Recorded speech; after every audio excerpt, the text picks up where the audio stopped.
Benarkah banyak minum es bikin batuk pilek?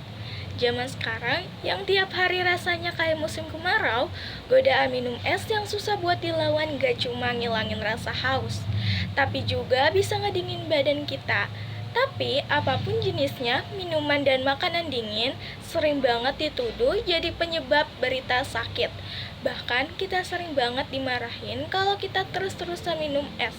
Tapi, apa benar minum es itu bisa bikin kita batuk pilek? Jawabannya tidak ya. Ternyata minum es bukan penyebabnya. Nyatanya pelaku sebenarnya adalah mereka dan mereka ada di mana-mana. Mulai dari tangan kita yang kotor, udara gak bersih, atau ditularin orang lain.